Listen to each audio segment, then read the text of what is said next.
So, solar. What is solar and what do we do at Ecomark? So we're going to talk about how solar is revolutionizing the energy sector, basic fundamentals, and frequently asked questions. Just kind of some basics here. See if that, all the technical difficulties today, that's okay.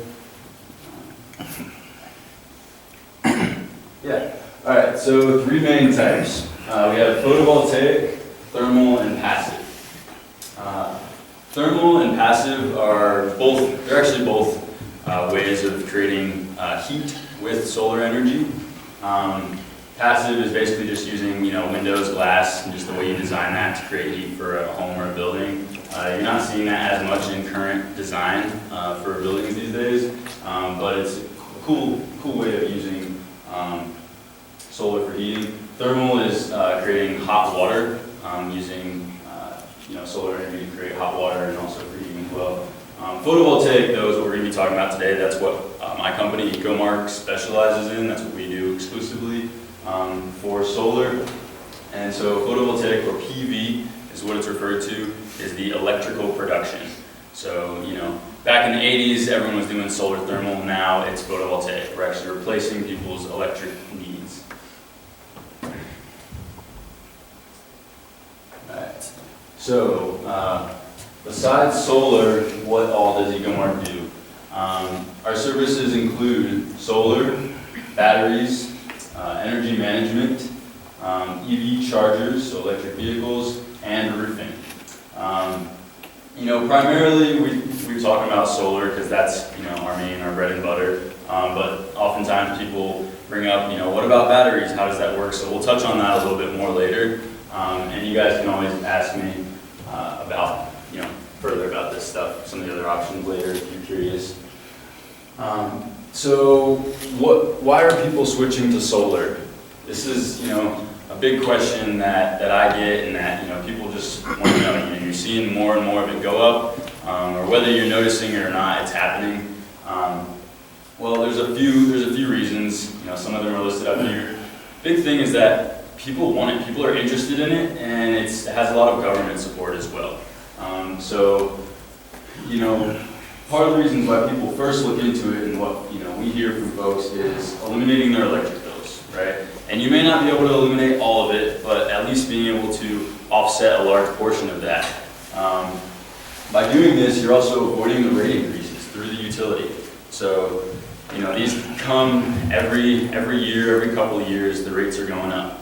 We're on Xcel's power grid here in Boulder, and a lot of Colorado is Xcel. They just have, they're petitioning or kind of passing through another 6% increase starting in January. Some years it's a little bit less, some years it's a little bit more. Having more control over your energy. So, the common system with solar is actually a grid-tied system. Most homes are on a grid-tied system where it's this give and take symbiotic relationship that you have with the utility. But you have more control because you're a producer, not just a consumer anymore. And a lot of us, having your own businesses, that's kind of what it's about. It's how can we give back, how can we produce value. And so this is what you're doing. Another thing along the lines of this that a lot of people don't think about is that the electric grids are actually, throughout the country, are all due for upgrades. They're all really old and they're slowly being upgraded piece by piece, but solar actually takes pressure off the grid. And that's one of the reasons why utility companies are actually pretty friendly to solar in Colorado, is because it helps them not have to upgrade or replace their stuff so quickly. Adding equity into the property. This is a controversial topic because a lot of people, have different opinions about this. Who in here thinks that solar adds property value to a home? Okay, a lot of people. Who thinks it doesn't? So Kate set me up with her group of realtors, but she wasn't able to be there for the presentation. But what we talked about in that is that you're both right.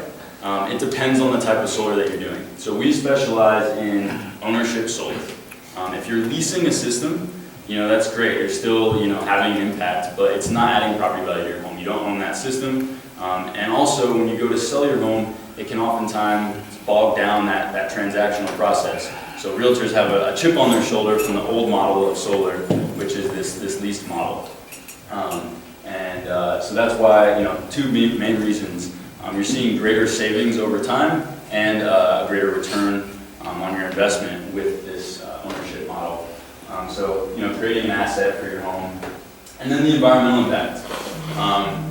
That's a huge reason a lot of people, look into solar, especially here in Boulder and in Colorado.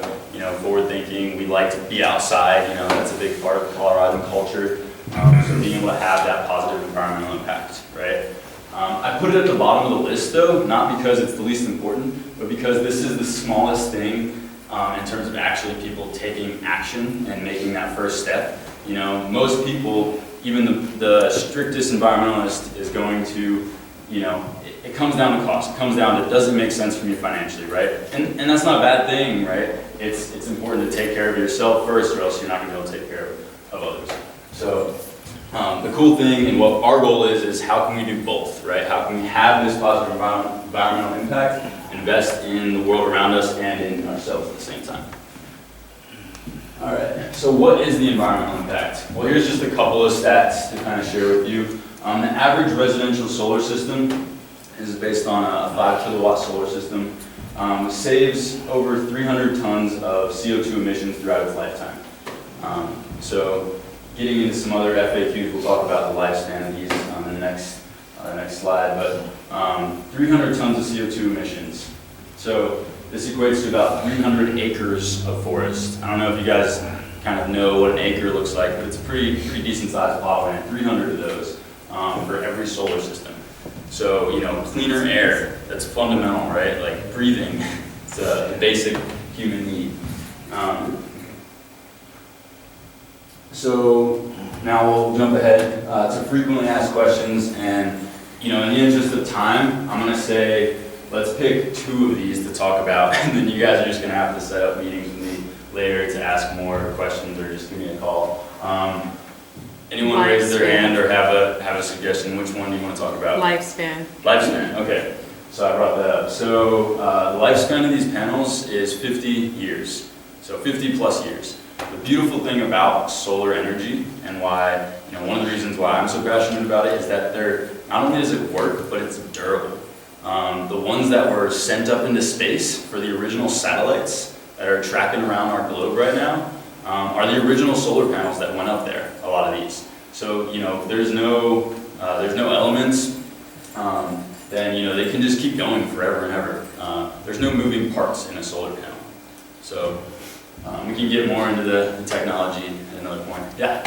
I'm curious about if there are consequences for the batteries being disposed of over time. Yeah, there's consequences for everything, We don't delude ourselves that, solar has no, it's 100%, clean and doesn't have any impact, right? The big thing, and everyone, we're working on, recycling practices. There's a big recycling facility down in Texas where you can recycle each panel. It costs like $20 a panel, but that's not bad, considering how large these things are. But yeah, so there's all sorts of new things working on that. There is an impact though. Yeah. How does, like in Colorado, how do you get reimbursed? What's coming back to you for your investment?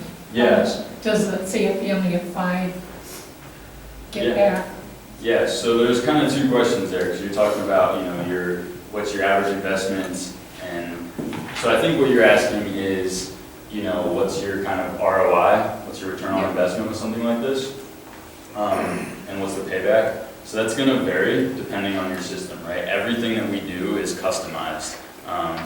If you work with a company like Tesla, which just bought out Solar City, they have a small, medium, and large system, and then they're going to price it out real low and do adders in later. We customize everything up front, and that way there's no surprises for you later. It's designed specifically for your needs. We look at the last 12 months worth of usage and then ask you questions about what your plans are for the future to customize that system accordingly. So your payback is going to vary a little bit over time. On average, if you're just looking at cash flow, your cash flow payback is going to happen anywhere between 5 to 12 years depending on your systems. No, So- you can't look at it monthly and say, oh, I saved $85 on my bill this month, or is that just passed on? Well, so to it's the grid? replacing your electric bill. It's replacing your electric bill, right? So, yep. Lights? I don't pay any electricity for years now. Yeah, and let's see, Dave, you came up and told me something this morning. Yeah. What was your story? You had solar put in recently? Yeah, I had solar put in about 4 months ago. Mm-hmm. And I only have 8 panels. And I looked around for my neighborhood and some of them got 14, 19 panels. And so I questioned as to what, is this enough? Well, it depends upon the home, the square footage, how many people live in the home. They do a thorough study, first of all, and then they design the unit specifically for you and your house. Now, for the last 3 months, I have not paid any electrical. My system ties in directly with CenturyLink. I think that's it. Probably with Excel? It's probably, You probably said- Excel or. Yeah, Referral, Excel, yeah, and whatever the city uses. Yeah. They came out and they put up their own box out there and tied it all in. And this month that the last billing I got for this month, I got enough saved that it paid for my gas as well. So gas and electric was free for me. Yeah. So what he's referring to is called a net metering program, and that's ubiquitous across Colorado, depending on what utility you have, where you don't need to have batteries to benefit from having solar power. So the utility essentially acts as your backup battery, and you feed that in. These credits, when you produce extra, these credits roll over month to month, and you can use them for consecutive months. All right, well, that is our time, Sage. Yeah. Excellent job.